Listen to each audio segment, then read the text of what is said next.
খারাপ মানুষের সাথে উঠা বসা আমাদেরকে নিচে নামিয়ে ফেলবে। পৃথিবীতে মানুষ আছে 800 কোটি, বাংলাদেশে মানুষ আছে 18 কোটি। এই যে বাঙালি জাতি, বাংলাদেশি মানুষ, পৃথিবীর কোথাও দাম নাই। আমরা আমরা লুচ্চা। সুন্দরী মেয়ে দেখলে আমরা পাগল হয়ে যাই। সুন্দর ছেলে দেখলে, যাদের মুখে দাড়ি নাই, মোছ নাই, এদের দেখলে আমাদের মন উথল হয়ে যায়। এই জাতি কোনোদিন মাথা উঁচু করে দাঁড়াতে পারবে না যতক্ষণ পর্যন্ত আমরা আল্লাহর ডর পয়দা করতে পারি না। বিয়ে করে ফেলবো যাদের দরকার, বিয়ে করে ফেলবো। ফানকাহু মা তাবা লাকুম মিনান নিসা ফানকাহুল আয়ামা মিনকুম ওয়া সালিহিনা মিন ইবাদিকুম। বিয়ে করে ফেলবো, বিয়ে ইবাদত। গুন্ডামি ছেড়ে দেব। আল্লাহ যদি কোনো মানুষকে বেইজ্জত করতে চান, ইজ্জতের মালিক আল্লাহ, ক্ষমতার মালিক আল্লাহ। তুতিল মুলকা মান তাশা ওয়া তানজিলুল মুলকা মিম্মান তাশা।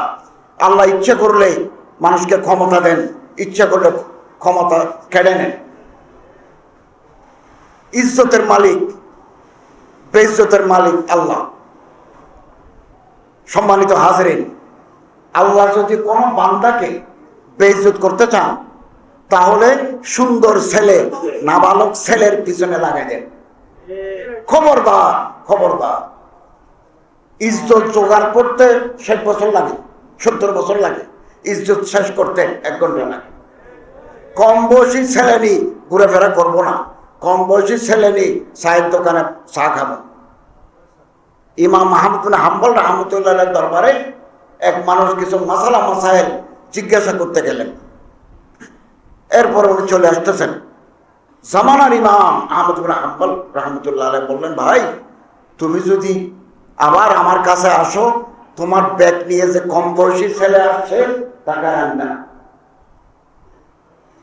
তখন লোকটা বলে, এ তো মেরে সগে বাঞ্জে হ্যাঁ, এটা তো আমার আপন ভাগি না, আমার ছোট বোনের ছেলে।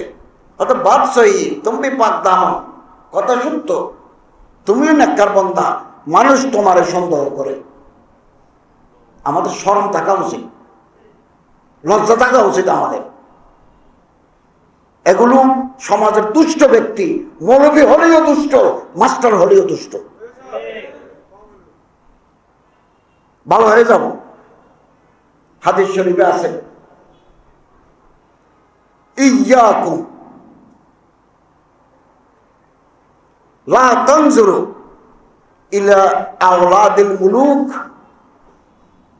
আল্লাহ রাসূল বলেন, খবরদার, রাজা, বাদশা, এমপি, চেয়ারম্যান, মন্ত্রী, সচিব, ওদের ছেলেদের দিকে তাকাইও না। কেন? রাজা, বাদশা, মন্ত্রী, সামরিক কর্মকর্তা, পুলিশ অফিসার, ওরা বানো ফ্যামিলি থেকে বিয়ে করে। হোসেন, জামাল, টাকা পয়সা আছে, চেহারা সুন্দর, পরিবার ভালো, এইরকম ফ্যামিলি থেকে বিয়ে করে। ওদের ছেলেরা সুন্দর হয়, এটা খাস কথা। আম হচ্ছে সুন্দর ছেলে যাদের চেহারাতে মালাহাত আছে। লা তানজুর ইলাল আমরাত। কম বয়সী ছেলের দিকে তাকাইও না, বিনজরের শাহওয়া। আল্লাহ আমাদেরকে বেইজ্জত করে দিবেন।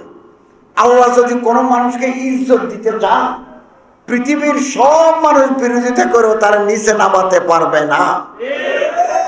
আর আল্লাহ যদি কাউকে ফেলে দেন, ডাউন করে দেন, রাইজ টু দি গ্রাউন্ড, পৃথিবীর সব মানুষ চেষ্টা করেও তারা উপরে তুলতে পারবে না। হাদিস, লা ইয়ানফাউ ওয়া লা ইয়াদুর, পারবে না। নেককার, পরহেজগার কোথায় আছে? সাতক্ষীরে না থাকলে রামগঞ্জে যাব, রামগঞ্জে না থাকলে লক্ষ্মীপুরে যাব, লক্ষ্মীপুরে না থাকলে মাইস্তি যাব, ফেনী যাব, চাঁদপুর যাব, চট্টগ্রাম যাব। আল্লাহওয়ালা মানুষ আছে কিনা তালাশ করি, তাদের হাতে হাত রাখি, তওবা করি, ওজিফা পড়ি। তাহলে আমাদের কলব আলোকিত হয়ে যাবে, আল্লাহর সাথে তাল্লুক হয়ে যাবে। আমি আপনি যদি ভালো না হই, আমার মেম্বার বানাই দিলে আমি চুরি করবো, আমার চেয়ারম্যান বানাই দিলে আমি গম খেয়ে ফেলবো, আমার এমপি বানাই দিলে একবার 2টা শেষ করে দেব, আমার মন্ত্রী বানাই দিলে একবার মিনিস্ট্রি শেষ করে দেব। এই জন্য ব্যক্তি বলা হওয়া প্রয়োজন। ব্যক্তি আমাদের দেশে চুরি করা, লুটপাট করা ফ্যাশনে পরিণত হয়েছে, ফ্যাশনে। আমি 1.5 বছর সরকার পরিচালনা করেছি ধর্ম মন্ত্রণালয়ের উপদেষ্টা হিসেবে, মন্ত্রী হিসেবে। আমি 1 টাকা ঘুষ খাই নাই। চট্টগ্রাম শহরে আমার নিজের কোনো বাড়ি নাই, আমি ভাড়া ঘরে থাকি। অথচ সুযোগ কি ছিল না? ছিল। আমি আল্লাহরে জবাব দিতে হবে। আমাদের প্রত্যেককে আল্লাহর কাছে জবাব দিতে হবে। আমরা কবরে থাকবো কি করে? আল্লাহর কাছে জবাব দেব কি করে? হাজিদের টাকা ফেরত দিছি 8 কোটি 28 লক্ষ টাকা, বিভিন্ন এজেন্সির 38 কোটি টাকা ফেরত দিছি। এখন তো হাজি সাহেবরা 60,000 হাজি এখন মক্কা শরীফে আছে, এদের ঘর ভাড়া করে দিয়ে আসছি আমরা। মন্ত্রীর সাথে, সৌদি মন্ত্রীর সাথে চুক্তি করে আসছি। আমরা বাড়িতে যাই, বাড়ির মালিকের সাথে কথা বলছি, ভাই জিয়ফুর রহমান আপনি একটু কনসিডার করেন, আচ্ছা 100 রিয়াল করে কম দেন। 7 কোটি 62 লক্ষ টাকা কমেছি। আমার সচিব আমারে বলতেছেন, স্যার এগুলো আপনিও আল্লাহওয়ালা মানুষ, আমরাও আল্লাহরে ডরাই, এগুলো যদি অন্য মানুষ হয়তো নহসয় করি খেয়ে ফেললে কেউ জানত না। এই দেশটা সোনার দেশ, আমরা চোরের কারণে এই দেশ মাথা উঁচু করে দাঁড়াতে পারি। এই জন্য এই যে বাংলাদেশের বিভিন্ন জায়গায় মুজাহিদ কমিটির মাহফিল হচ্ছে আমাদের অন্তর পরিষ্কার করার জন্য। আল মুজাহিদু মান জাহাদা নাফসাহু, মুজাহিদকে যে নফসের বিরুদ্ধে যুদ্ধ করে। আমার মন বলে গর্ব না, আমার মন বলে ছেলের অস্ট্রেলিয়া পাঠাও, কিন্তু আমার তো টাকা নেই। স্কলারশিপ পাই যদি কেউ বিদেশে পড়ে কোনো আপত্তি নেই, কিন্তু টাকা খরচ করে পড়ার মতো অবস্থা তো আমার নেই। তো চুরি করতে হবে, তখন একটা বালিশ হয়ে যাবে 36,000 টাকা, একটা পর্দা হয়ে যাবে 1 লাখ টাকা, একটা পেন্সিল হয়ে যাবে 5 লাখ টাকা, একটা নাট বল্টু হয়ে যাবে, নাট বল্টু। আসুন আমরা আশাবাদী, এই দেশকে আমরা শুদ্ধ করতে পারবো একমাত্র আল্লাহর বলি পীর দরবেশ মাশায়েখদের তরিকা মতো চল। আমরা আল্লাহর কাছে কাঁদি, চোখের পানি ফেলে দোয়া করি, চোখের পানি ফেলে আল্লাহর কাছে মাফ চাই, জিকিরে ফিকিরে থাকি। 1 পয়সা ঘুষ খেতে হবে না, আমাকেও আপনাকেও যে কোনো মানুষকে। আমার রিজিক বরাদ্দ। ওমা মিন দাব্বাতিন ফিল আরদি ইল্লা আলাল্লাহি রিজকুহা, যারা আল্লাহরে ডরায়, ওমাইয়াত্তাকিল্লাহ ইয়াজআল লাহু মাখরাজা ওয়া ইয়ারযুকহু মিন হাইসু লা ইয়াহতাসিব, যারা আল্লাহরে ডরায় আল্লাহ তাদের ব্যবস্থা করে দেন, এমন রিজিক দিবেন আপনি কল্পনা করতে পারবেন।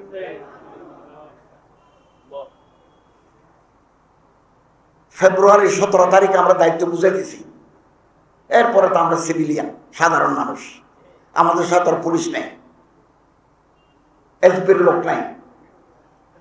মানুষ আমাদেরকে টাকা দেয়, কারণ এখন তো আমি কোনো অর্ডার দিতে পারবো না, কারণ নতুন মন্ত্রী আসছেন, নতুন গভর্নমেন্ট। কেন দে? মোহাম্মত করি দেন, আসমান থেকে আল্লাহ রিজিক দেন। অবাক হয়ে যাবেন, অবাক। আমরা আল্লাহর উপর তাওয়াক্কুল করি। আপনি আমি কোনোদিন কবরে যাব না, আল্লাহর দেওয়া রিজিক শেষ না করে কবরে যেতে পারবেন না। নিঃশ্বাস বন্ধ হয়ে গেল, রিজিকের সিরিয়াল কাটে গেছে। কোনোদিন যদি কাবা শরীফে যেতে পারেন, আল্লাহর কাছে দোয়া করবেন, মাতাফ যেখানে হাজিরা তোয়াফ করে ওখানে, সাফা মারওয়া 2 পাহাড়ে মাঝখানে 7 বার চক্কর দিতে হয়, এটার নাম মাসা। ওখানে দোয়া করবেন, দোয়া কবুল। মাকাম ইব্রাহিমের কাছে দোয়া কবুল। যা আপনার দরকার আল্লাহর কাছ থেকে খুঁজে নেবেন। বাংলাদেশে থাকলে জুমার দিন আসরের পর থেকে মাগরিব পর্যন্ত আল্লাহর কাছে খুঁজে নেবেন।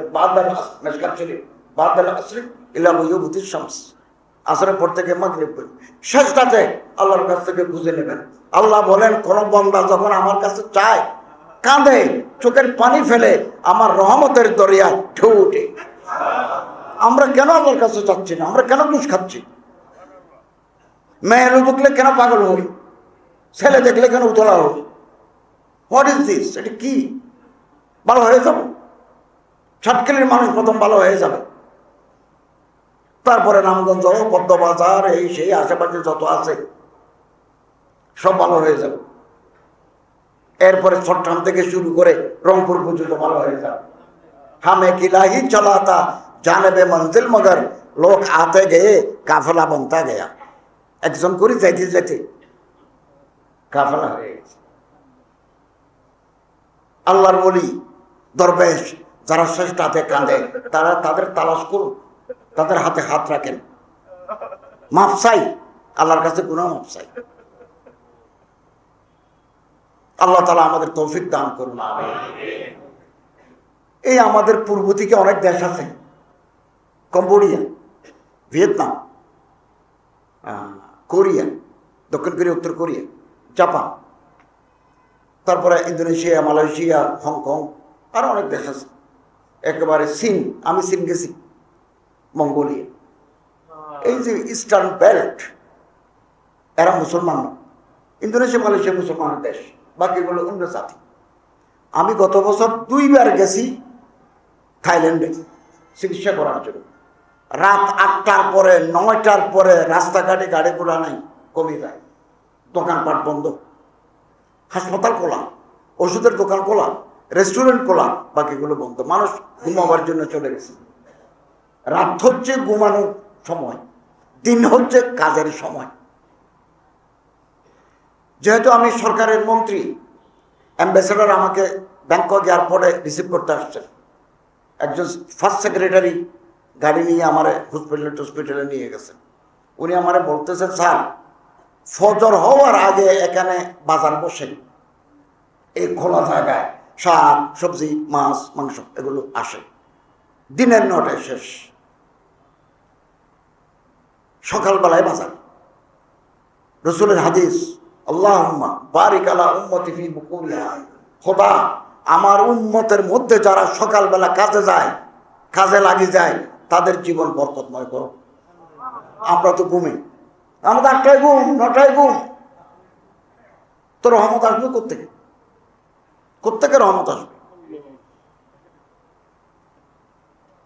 আপনি এই সার্কিল রাস্তার মাথায় ওখানে ওই যে পেট্রোল পাম্পের সামনে 81 লিটার নোট ফেলে দেন, মানুষ যাচ্ছে, কি করে ক্যামেরা দিয়ে দেখেন, পাগল হয়ে যাবে মানুষ।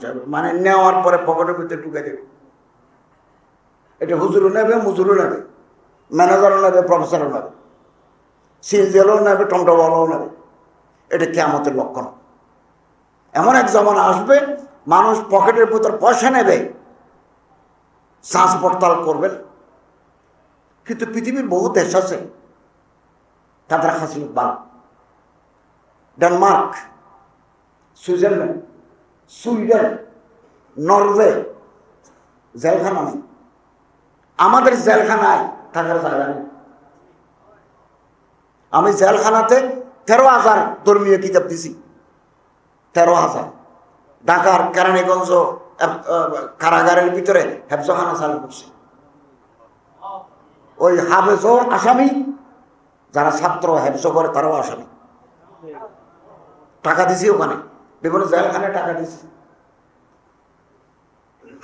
পৃথিবীর বহু দেশে কার আগে কে উঠবে গাড়িতে বাঙালিরা দৌড়াদৌড়ি করে, কোনো দেশে নেই, এগুলো নেই, কোনো দেশে নেই। এই জন্য বাংলাদেশে পাসপোর্টের দাম নাই, সবুজ পাসপোর্টের দাম নেই। এতদিন তো আমি সরকারি ছিলাম, আমার কূটনৈতিক পাসপোর্ট ছিল লাল। এটা পৃথিবীর যে কোনো জায়গায় গেছি ভিআইপি হিসাবে সুযোগ পেয়েছি। এখন তো আবার সবুজে চলে আসছে। সবুজ বাংলাদেশি দেখলেই এদের মন খারাপ, এরা সব। আমি যে হজের চুক্তি করতে গেছি, নভেম্বর ডিসেম্বরে গেছি, আমার সৌদি মন্ত্রী বলতেছে, আপনাদেরকে 2027 সালে 20,000 আসতে দেবো জাহাজে, আপনারা ভালো নয়। আমার খুব সম্মান করতো, Maali Al Wazir, you are like my father, আপনি আমার বাবার মতো, এভাবে বলে শক্ত কথা বলে দিচ্ছে। কেন আপনাদের হাজিরা লাগেজের ভিতরে জর্দা নেই, থামাক আনে কেন, সিডাক্সিন ট্যাবলেট আনে কেন? কেন আরাফাতের মাঠে 2025 সালে মহিলা হাজির থেকে বাচ্চা হয়, কেন তাকে আপনি আনলেন? 15 জনকে বাইপাস অপারেশন করতে হয় কেন আমাকে? এগুলো কোনো জব নেই। তারপরে আমি বলছি যে please give us last chance, এটা বলে চুক্তি করে দিয়ে আসছি, আর না হলে 20,000 কমাই দিয়েছিল। খাসলত ভালো নয়। এটা হচ্ছে আল্লাহওয়ালাদের সোহবত পাই নাই এইখানে, যারা রাতে জিকির করে, যারা রাতে কাঁদে, যারা কলিজের ভিতরে আল্লাহর ডর আছে, তাদের সাথে উঠে বসা করি, তাদের জোতা সিধা করে দিই, তাদের সাথে সময় কাটাই। শেখ সাদি রহমতুল্লাহ আলাইহি বলেন যে আমি একদিন গোসলখানায় গেলাম, হাম্মামে রোজে, এটা মাটি নিয়ে গেলাম, মাটির দলা, মাটির ঢিলা, সুগন্ধি উঠে, দেখতে মাটি কিন্তু অসম্ভব সুগন্ধি উঠে। আমি মাটিকে জিজ্ঞাসা করলাম, মুস্কিয়া আবি, মিস আরবি ফার্সি মুস্ক, তুমি কি কস্তুরি না মেশকে আম্বর? দেখতে তো মাটির মতো লাগে, সুগন্ধি উঠে কেন? বকস্তা, মাটি আমার জবাব দে, মন গিলে নাচি সে বুধন, আমি আসলে মাটি, আমি মাটির অংশ। বলে কি মুদ্দতে বা গুলনশস্ত, বহুদিন আমি ফুলের বাগানে ছিলাম। যাদের সুন্নত আছে, যাদের আল্লাহর ডর আছে, যারা হারাম খায় না, এদের দলে ছিলাম। কামালে হামনাসি দরমান আসর কর মগর না হামা খাকমকে হাসতম। বহুদিন ফুলের বাগানে থাকার কারণে ফুলের পাতা, ফুলের পাপড়ি, ফুলের রেণু আমার গায়ের উপর পড়ছে, মাটি থেকে সুগন্ধি উঠতেছে। আমি কাঁদার জন্য আগে যাইতাম মালয়েশিয়ায়, পীর সুফি জুলফিকার নকশবন্দি, ওখানে যাইতাম, ওনার পার্টি বেঁধেছি, খেদমত করছি। উনি আঙ্গুল দিয়ে আমার কলম করে দোয়া করে দিয়েছেন, আল্লাহ আল্লাহ আল্লাহ, হতে পারে না এটা আরশে আজিমে পৌঁছে গেছে। এখন কাঁদার জন্য সর্বনায় যাই। আমি এবারও গেছি, এর আগের বারও গেছি। শেখে সর্বনায়ের ওয়াজ শুনি, আমি ছিলাম কামরার ভিতরে, আমার কলমের ভিতরে এমন হালত তারি হয়েছে যে আমি ভালো মতে ওয়াজ করতে পারি না। दिल से जो बात निकलती है, যে অন্তরে আল্লাহরে ডাকে, যে অন্তরের ভিতরে আল্লাহর মহব্বত আছে, সে অন্তর থেকে কথা বের হলে মানুষের কলিজা নরম করে দেয়। আমাদের কলিজা শক্ত, আল্লাহ ওয়ালাদের সহবতের বরকতে আমাদের কলিজা নরম হয়ে যাবে। আল্লাহ আপনার উপরে তুলবেন, উপরে যে নরম হয়ে গেল, মান তাওয়াজা লিল্লাহ রাফাহুল্লাহ, যে বিনয় প্রকাশ করলো আল্লাহ তারা উপরে তুলবেন, যে অহংকার দেখাবে আল্লাহ তারা ফেলে দিবেন। মৌলানা জালালউদ্দিন রুমি অনেক বড় কবি বুজুর্গ, উনি একটি কিতাব লিখছেন মসনবী, মসনবী রুম। এটা এক সময় মাদ্রাসায় যারা বুখারী শরীফ পড়ায় তারা মসনবী পড়ায়। আমার শ্বশুর খতিব আজম মৌলানা সিদ্দিক আহমদ সাহেব রহমতুল্লাহ আলাইহি, হাটহাজারী মাজার মুসলিম শরীফের ওস্তাদ, পটিয়া মাজার বুখারী শরীফের ওস্তাদ, উনি বুখারীও পড়াতেন, মসনবীও পড়াতেন। মৌলানা আহমদুল্লাহ সাহেব শেখুল হাদিস মারা গেছেন, জামিয়া আশরাফিয়া লাহোরের ফারেক। হযরত আল্লামা মৌলানা হাবিবুল্লাহ মেজবা সাহেব জামিয়া আশরাফিয়ার ফারেক। আমার ছোট ভাইও জামিয়া আশরাফিয়ার ফারেক। আমি যে সরকারি সফরে গেছি গত বছর, জামিয়া আশরাফিয়াওয়ালারা আমার হাদিসের সনদ দিয়েছেন, হাদিসের সনদ দিয়েছেন। এই বুখারী যারা পড়ে তারা মুস্তাফি পড়ায়। তো মুস্তাফিকে বলা হয় ফার্সি ভাষায় কোরআন।